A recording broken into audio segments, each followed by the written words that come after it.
How are we feeling out there? All right, second out, that's not too bad. So anyway, happy anniversary, 25th year Writers Week. Let's give it up. Writers Week is celebrating its 25th anniversary. I'm celebrating my 35th as a member of the Frem community. So, yeah, thank you. So this really should say like super senior citizens behind me. But anyway, so I'm going to talk a little bit about myself here. F. Scott Fitzgerald reminds us in The Great Gatsby, yeah, I'm an English teacher, I had to throw that in, that we're born ceaselessly back into the past. And the year we're going to be born back into today is 1984. Kind of an impressive year literary-wise, huh? But not so much for me as I was a freshman entering Friend High School. And there I am up behind me on the overhead. So 1984 was a conservative time, right? We loved America. We loved our president. MTV had just come out. And I came to Friend High School in that order. So I was a freshman named Eric Schaefer trying to decide between the Ralph Macchio like outsiders look here. You can see the similarities, right? And I'm regretting putting these pictures up here now. Why? Because of this one, Ms. Schomer. So that is me on the right, trying to rock like some like Toto, Flock of Seagulls, like flag t-shirt sort of thing going. My JCPenney shorts. Thank you, Ms. Schomer. So in the end, I opted for something a little between the two, but that's me up there. But it isn't really a story about me so much. It's really about Friend here. And in 1984, Friend was a completely different place. Friend had an area, and Mr. Jattel talked about this, an area where you could smoke at school. And it was, ironically, in the most flammable part of the school, right near the auto shop. There was also a teacher's lounge where you could smoke. If you wanted help with an essay, you had to be willing to take 3 to 6 months off your life to sit in there enjoying a secondhand smoke. But let's move on to more stories about Our Lady of Friend. You know, in order to circulate all that smoke, we actually had real windows that opened. Yeah, real windows. Can you imagine that? Real air coming in. I won't say pure because it's Palatine, but you know. And so, you know, that hasn't happened here since 2004. And part of that's because of me, but anyway. So to escape all that smoke, also we had a courtyard, with Mr. Jattel talked about earlier, with real grass, okay? Real grass. And when the weather was nice, you could hang out with your friends, play hacky sack, or just take in some rays, man. It was totally tubular. It was the 80s. And we also had a school-sponsored spring break to Cancun. Yes, that's not Cancun, Illinois, folks. That's Cancun, Mexico. So imagine, I'm just going to say it one more time, a school-sponsored spring break trip to Cancun. Wow. Led by a math teacher here. So here's a picture of my friend and I. I'm the one with the larger sunglasses, although I think we're trying to outdo each other here in a massive sunglass competition. But I don't think we still have that program here, do we? Spring break in Cancun? No? Okay. And you know what, we probably shouldn't have had it then either. You know, but, you know, I didn't do anything illegal, okay, not, at least not in Mexico. Well, that's a tale for another Writers Week, right? That's a tale for another Writers Week. For this Writers Week, I want to explain how things have changed since then. And I thought the best place to look would be my senior yearbook. And I began my quest. I wasn't sure what to find. You know, what I would find. And as I tumbled through the pages, I found some things I expected. I found some things that kind of popped out that I didn't remember. And then some things that I just flat out couldn't explain. Today I'm going to share my journey down Amnesia Lane with you and through a series of yearbook pictures taken from my early years at Friend and compare them with pictures from last year's 2017 book. Maybe some of you are in that book. Maybe all of you. Anyway, I hope that you laugh, cry. You're definitely going to cringe. Probably already have some of these pictures so far. But mostly just let the art flow over you, man. Okay. All right, so let's get started here. So the theme of my yearbook was a space theme. I'm just going to leave this up here for a second. because I had some questions when I saw the word galaxy. This is the cover of our yearbook, folks. Long, long ago in a galaxy, see, how do you say that? I'm not sure. Far, far away, okay? So I knew I was in for a treat. So things I expected to see: video killed the radio star, the first song on MTV, a little trivia for you if you didn't know that. It also killed fashion. And there you see 3 from students in 1984, dressed to the helm. I expected to find big hair, and guess what? I did. Yes, good stuff. So big hair. And you guys still do that blindfolded psych experiment? That was happening back then. That's my friend. I won't name him, although part of his name's in the picture there. So, and that was a level of difficulty if you could drink from the fountain too, because you never knew what was in those fountains. Thank God that you have your water bottle stations today.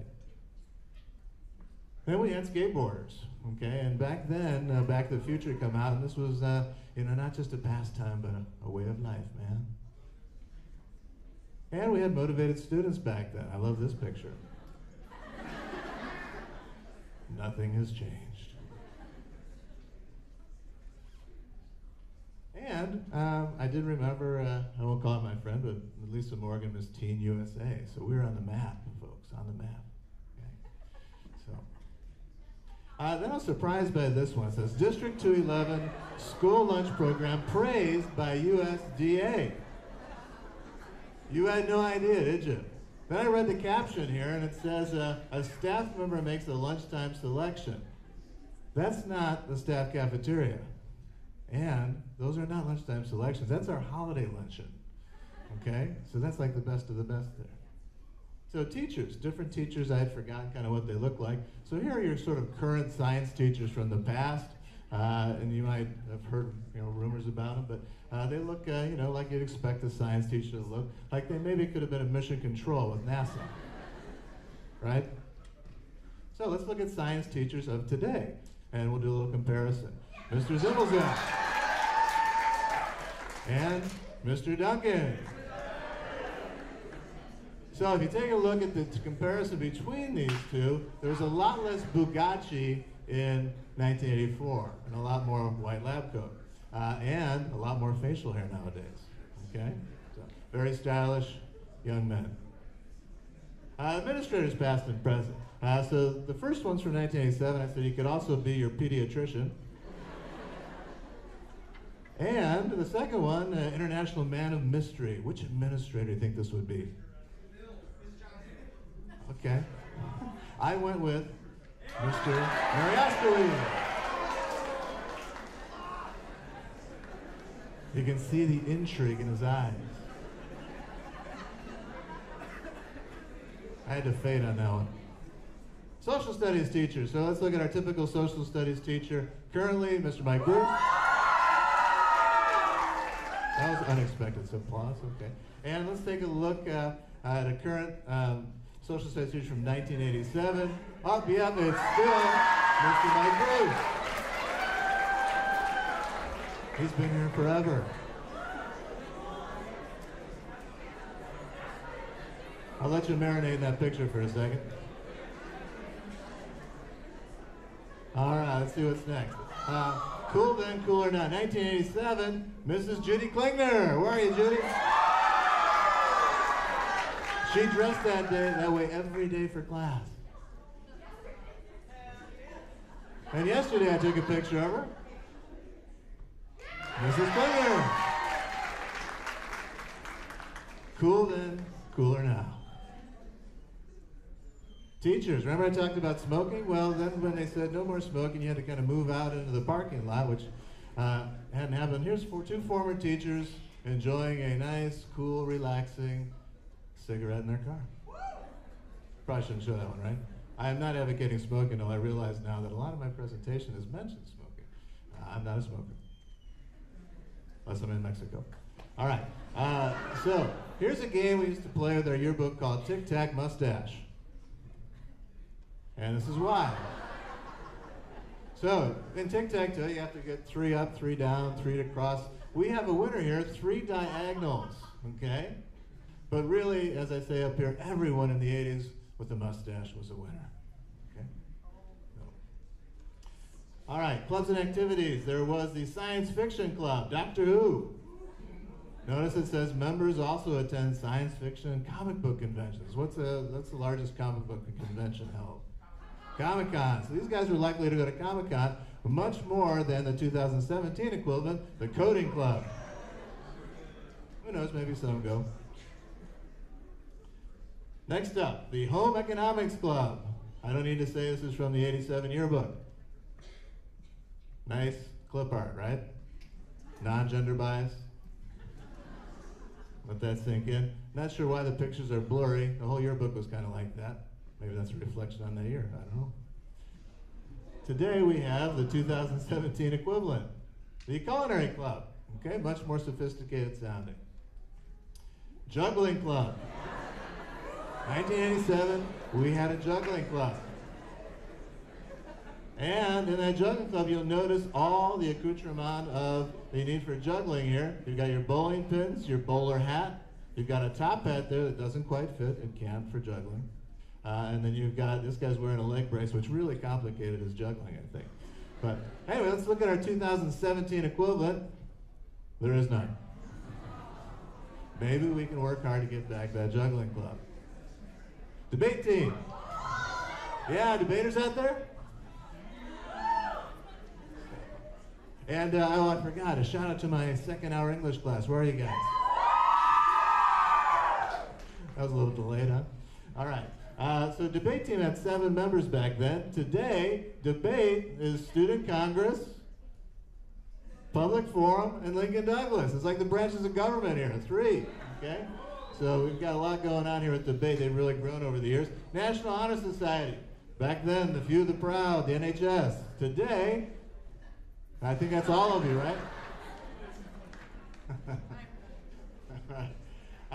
This year, 1986, apparently there were not a lot of good things that happened. We have terrorist bombings, shuttle Challenger blew up, fraud, poisoning. Right sandwiched in the middle is the Chicago Bears, folks. When the Bears, when I was in high school, Super Bowl Shuffle, won the Super Bowl. This year, not so much. Too soon?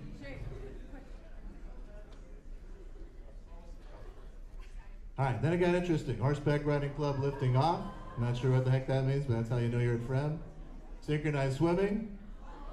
Formal clownwear for the pool. Advanced typing, had to put this one in.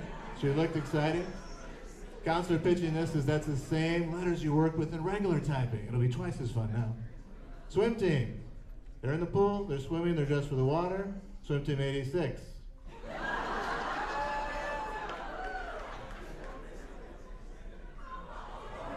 Wasn't sure I could put these up, but hey, let's roll the dice. Let's revisit that checklist. Not in a pool, not swimming, and not dressed for driving a Jeep, flying a plane, or standing in a random field. So that was our swim team back then. So seniors, there you go. Handsome lot, right? Seniors again. And down in that corner, there's me. I've got sunnin in my hair. A very natural product that turns your hair orange. There I am, Mr. Sam Majedny, Mr. Russ Shawhan is a former trainer here. Seniors today. Handsome lot. So, what differences do I see between then and now? Well, I think I see more similarities. As I get older, I stop looking at the past and more at the future. And when I look into the eyes of the seniors in these photos, and I look in the eyes of seniors in my old yearbook, I see pride in their smiles, love in their hearts, and hope in their eyes. It's in these faces that I see the future. It's in your faces that we see the future through the students that come and go through Friend High School. And you have your whole lives ahead of you, and I believe in you. And, you know, at times high school seems very important, but trust me, in the grand scheme of things, it's like a fart in the wind, okay? It just sort of goes away, and you are going to go on to bigger and grander things. So, silver's the color for the 25th anniversary, but I'm going to borrow from Robert Frost and remind you, if you love school, don't love school, that nothing green and gold can stay. So happy 25th Writers Week, Friend High. Thank you for listening. Have a good day. Next up, we have Elise McGinn.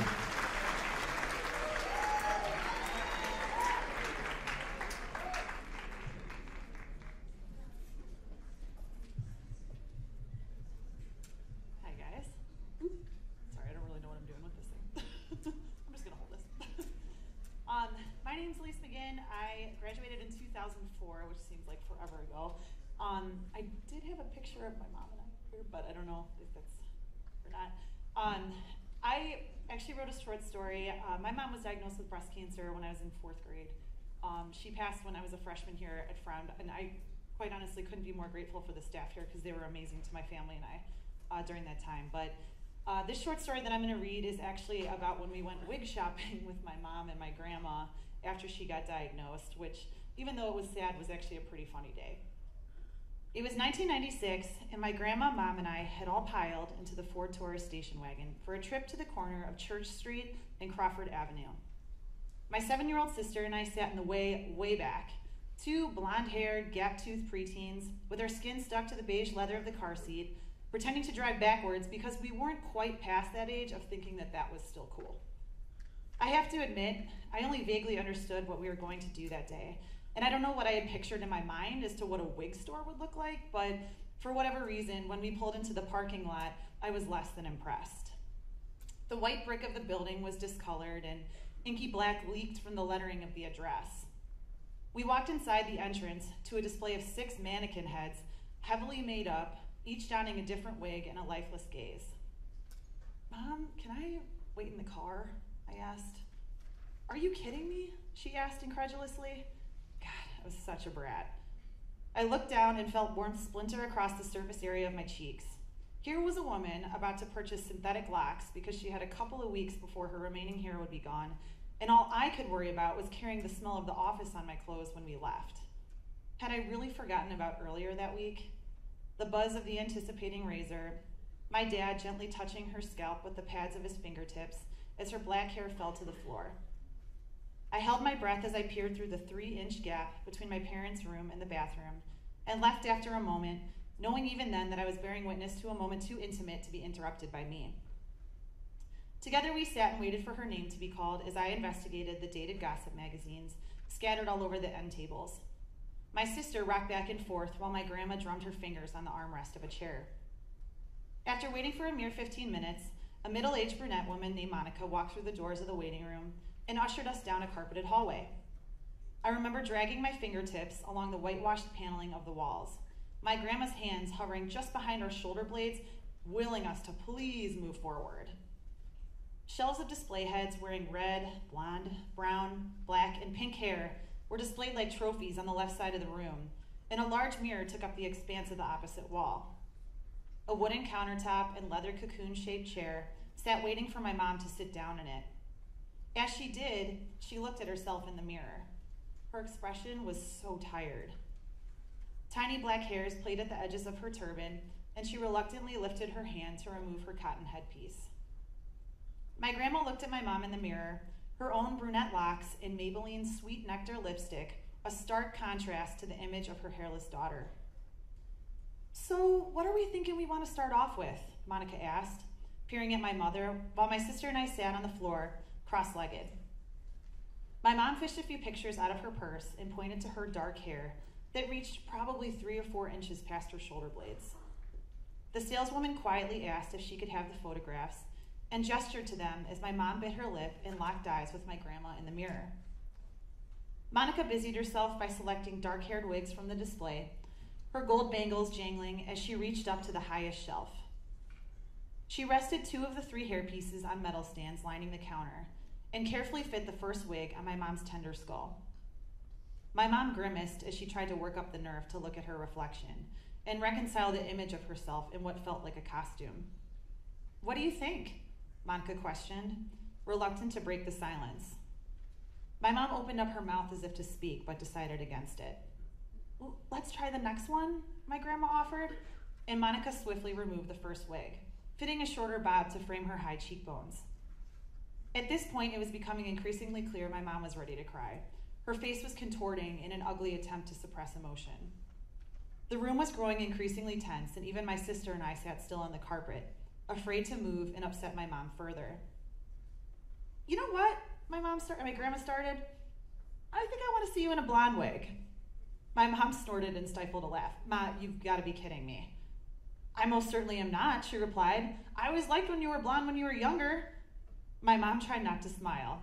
too stubborn to let her face betray the fact that her mother had succeeded in altering her mood. "What? I think you should try a red one too. You never know," my grandma retorted and started laughing. "Well, what the hell," said my mom. "Okay," Monica said and smiled, turning to grab the nearest batch of blonde wigs. Monica couldn't even get the wig all the way on without my sister and I erupting into a fit of laughter. All right, next," ordered my mom. Her entire countenance changed from mere minutes beforehand. Monica began to fit my mom's wig with a red one this time, but my mom shot it down pretty fast. Monica, too, started laughing and flippantly threw the wig on the counter. "Well, what do you want to try next?" she asked, knowing that as much fun as we were having, we'd come there that day to accomplish a task. "I don't know," my mom started. "I know this one," she gestured toward my grandma, "is pulling hard for blonde, but I feel more comfortable with dark hair." Monica held up a hand to stop my mom from going any further. "I know exactly the wig you needed to try on." Monica hurriedly turned, setting in motion her jewelry once again, and selected a long brunette bob from the middle row, speckled with subtle blonde highlights.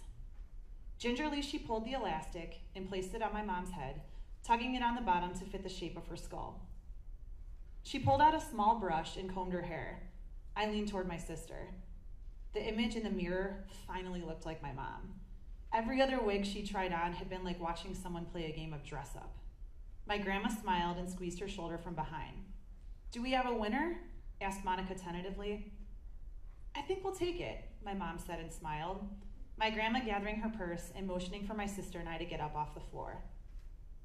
As Monica began to drop the paperwork, we prepared to go home.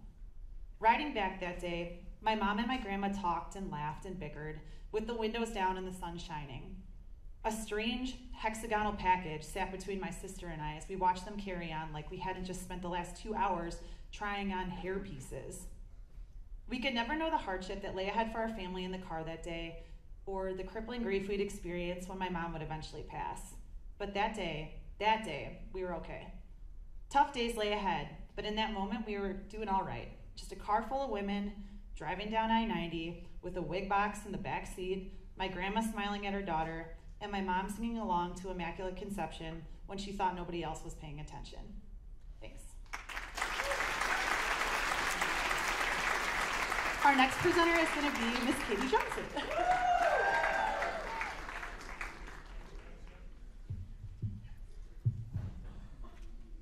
Sorry, y'all, I don't want to hold this. Okay, I'm Mrs. Johnson. I'm in the Family Consumer Science Department, for those of you that don't know me.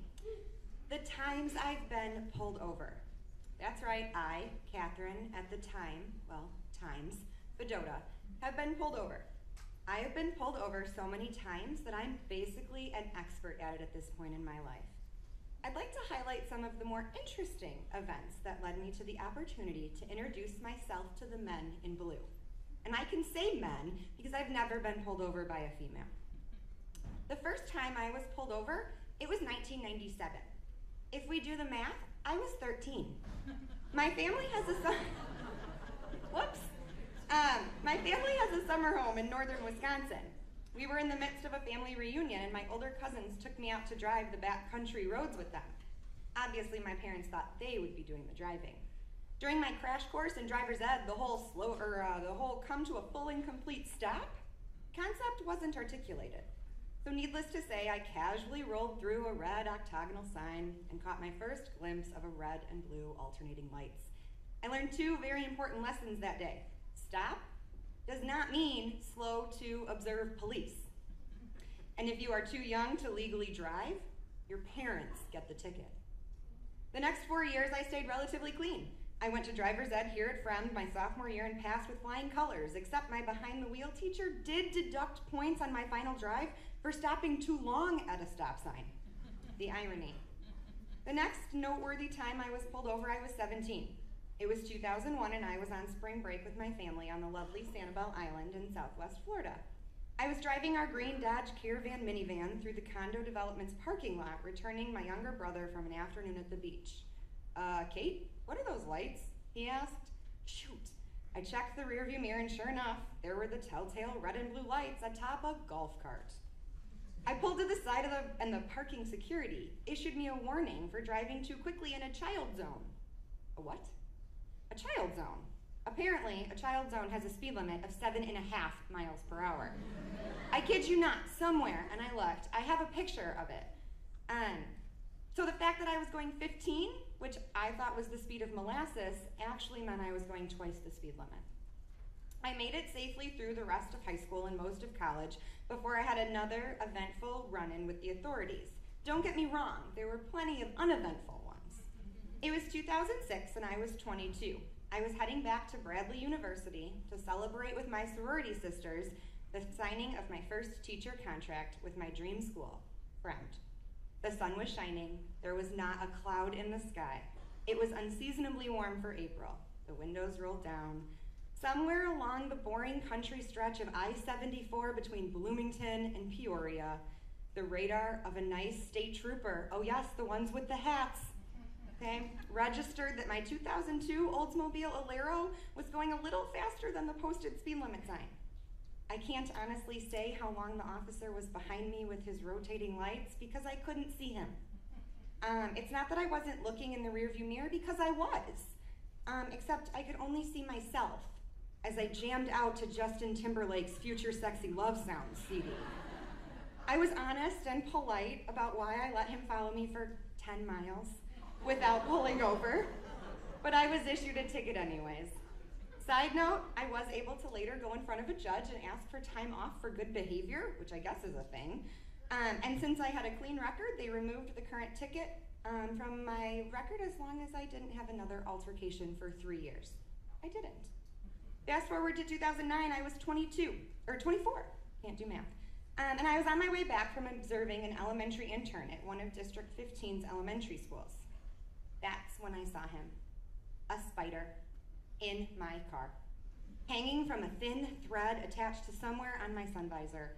And I'm not talking about any spider, I'm talking about one of those creepy, clear, see-through-ish spiders. I knew somewhere I had a takeout napkin in my center console. I rummaged and managed to find it, and I started to swipe at the spider. But as I swiped, the spider moved, which caused me to swipe and the spider to move. All the time, I'm not paying attention to the road in front of me, so I looked erratic on my way back to Fremd High School. I happened to be cresting the hill, coming up in front of Fremd, when the lovely officer who directs traffic exiting the lot saw me in my frantic haze of trying to navigate the street and the spider. He met me in the parking lot, where I cried. For the first time to a police officer, but not about the fact that there were red and blue lights behind me in my place of work, but because I had a dead spider crumpled in a napkin and I didn't know what to do with it. He was kind and surprisingly understanding. He even took the dead spider in the crumpled up Wendy's napkin and disposed of him for me. The final event I'll explain happened 3 years ago. I was 32 and half a block from my house. I had reached the final turn into our subdivision and there they were. The by now familiar lights in my rearview mirror. I had made it home, almost. I had tried unsuccessfully to calm my sick child in the back seat. I had just finished singing my 5th rendition of Wheels on the Bus when I saw the lights and simply shook my head. Do you know why I pulled you over? No? Well, yes, I was probably speeding, going a whole 7 miles an hour over the speed limit. I know he explained something, but I'm not sure what. I'm sorry, I replied. Can you repeat that? He looked at me incredulously, like I was kidding. So I replied, why am I being pulled over? And again he responded, but I couldn't hear him over the thoughts running through my mind a mile a minute. I couldn't hear him because of the cries emanating from the back seat. My kid covered in her own chunky vomit. I couldn't hear him because I could see my driveway, the oasis, the lighthouse, the finish line. I couldn't hear him because as he was talking, I watched my husband drive past in a haste to meet me at our house.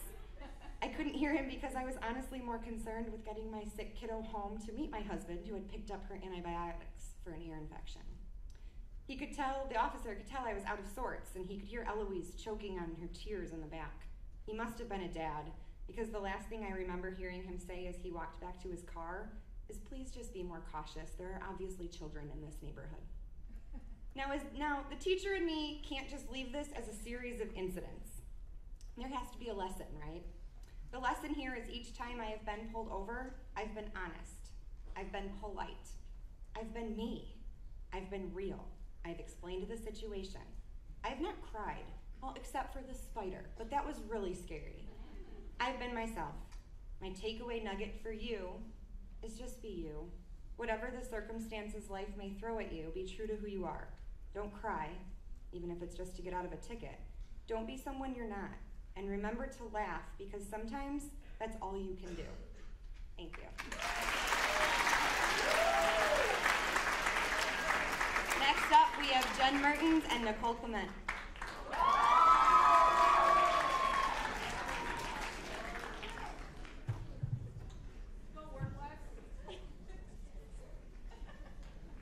Okay, so I'm Mrs. Mertens, and I'm Mrs. Clement. And Miss Marsh, who was not a cheerleader when she went to Friend, but is a really good one at getting us to talk to you at Writers Week, did a really good job of strong-arming us to talk to you. So that's why we're here today. Okay. We're happy, because we're former Friend grads, to help celebrate the 25th anniversary of Writers Week. However, when I went to Friend, and when Mr. Schaefer went to Friend, Writers Week was not a thing. Okay, it started 25 years ago, so you can do the math. It's awesome that you guys get to be a part of this, and that teachers like us get to be a part of it, and professionals get to be a part of it, because it's something that you can share pieces that you've written, pieces that have been created, pieces that you've been a part of, share life experiences, and learn a little bit more about who people really are. When we were asked to share something about our past as typical Friend students, we were a little stumped, because Mr. Schaefer took the role of showing you the 80s versus the 2000s. So we thought, what are we going to talk about? And we kind of looked at each other and we laughed, because if anybody knows us, we're usually together. So we thought, well, we'll do that. So you see, we knew each other from a distance for a while.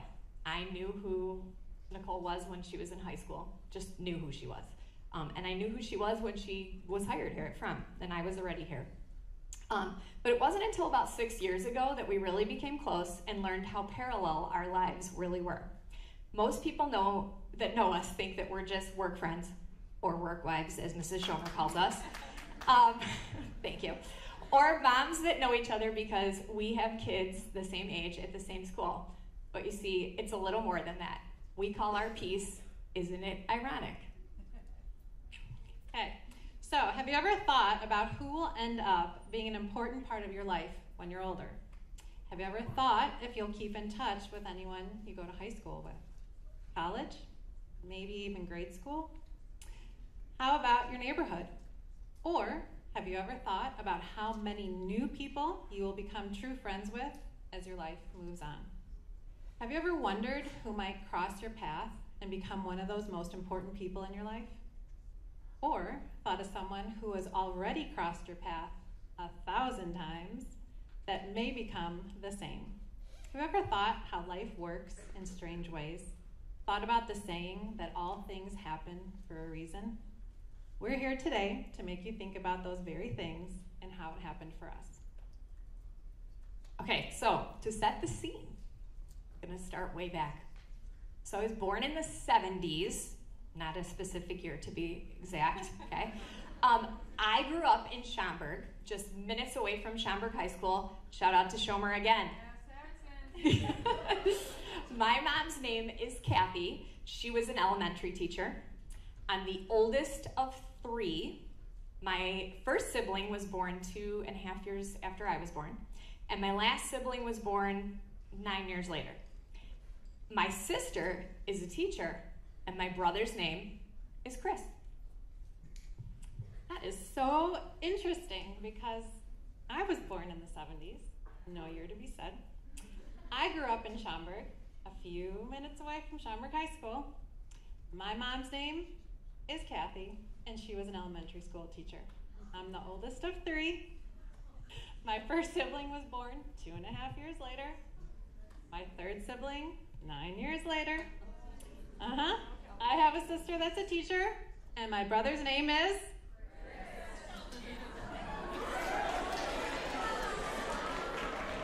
Oh, good. Nice. Here we go. Thank you. Thank you. Okay. Okay, so I went to Hoover Elementary School in Schaumburg. I walked to and from school, a concept none of you know because your parents block up the back parking lot every day.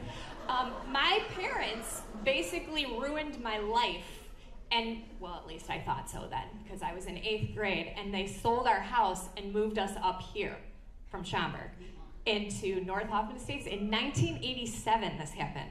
Our new house was in the Evergreen subdivision, you know, over by Holy Family. I attended Sunling Junior High, and most of my friends that I made, because I was in middle school, and they all went to Palatine High School. Okay, hold on a second. Because I went to Hoover Elementary School in Schaumburg, and I walked to and from school every single day. Never saw this one. My parents also ruined my life, and I really, really thought they ruined my life, when they sold our house, told us that we were moving up to Hoffman Estates in December of 1987. We moved to the subdivision of Evergreen. I attended Sunling Junior High School, and most of my friends, almost every single one of my friends, ended up going to Palatine when I came to Friend. Again, so now I'm starting fresh at a new school, Friend High School. It was okay, I made new friends. I was a cheerleader. I love the 80s hair, like Mr. Schaefer showcased in his, and anything 80s, I was all about it. I took only 5 academic classes. I had a study hall, oh my God, and a lunch. A novel thing for Friend students, I'm aware. My teachers, some of them that I had, I eventually would work with. And then I graduated from Friend in 1992. So I started new again when I came to Friend. I was a Vikette. I too loved 80s hair bands and basically everything 80s, and I still do. I also took only 5 academic classes every year with a study hall and a lunch. Amazing. I had teachers that when I started here were my own teachers, and there are still a few here. I won't name any names, but there are still a few here working. And I graduated in 94. Imagine only taking 5 classes each year. I actually went to college too. I was in a sorority, which is not really typical if you know me well that I would be in a sorority, but I was in a sorority. I got a job right out of college, and I worked for 4 years before I actually got hired here at FREM. I started teaching here in the fall of 2000, and I coached cheerleading for the first 5 years of my career here. And I miraculously went to college too. I joined a sorority, had a great time, left right out of college, got a job somewhere else, worked 4 years, and then got hired here at FREMD. I started teaching in 2002 at FREMD, coached POMs for the first 6 years of my career here. All right, so now we're up kind of to speed here, more your generation, okay? So I married in July of 2001, and my husband and I decided to move to a new subdivision in Grays Lake. Well, I got married in June 2002, and my husband and I decided to move to a new subdivision in Grays Lake. Light bulb moment, ding, okay. We now realize this. After years of difficulty, I finally had my first child, Mackenzie, in December of 2006. And after years of my own difficulties, I finally had my first child, Jacob, in April 2007. They are in 6th grade together at Park School. I had my second child, Lauren, in March of 2009. I had my second child, Joshua, in January 2009. They are in 4th grade at Park School in the same class. My kids went to the Little Vikes preschool here at FREM. My kids also went to the Little Vikes preschool here at FREM and had this one as their teacher. I love to go to country concerts, a good cup of coffee, always love a good book, and sometimes a good run. I love to go to country concerts too, a good cup of coffee, sometimes a good book, but always a good run. I drive 35 minutes each way to school, 4 days a week in my car, and 1 day a week in her car. So as you can see, all of these things happen in our lives, giving us amazing experiences and making us the people we are today. Although we did not really know each other as many of these things happened, and not realizing it was leading us through this parallel life, not knowing that at some time our paths would converge together when life thought the time was right. Next time you think about who will be important to you in your future, think about the people sitting in this room right now. Think about the people in your next class that you don't even know, or on your team, or in your club. Think about the kids that live around the block that may be a few years older, or even a few years younger than you. Think about the people you know right now that aren't your closest friends.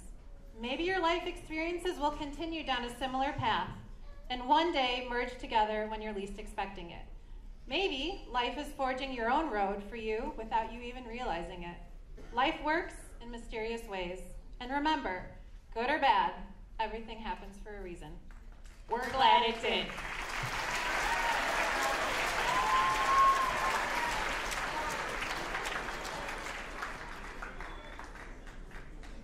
Russ Anderson.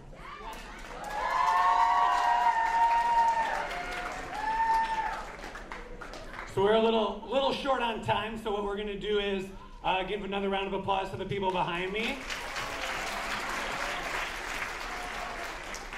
I know, if we can get the house lights for a minute, I know that one or two of you have some questions for the people up on. No question. I got 3 minutes. I got nothing. All right. This will be.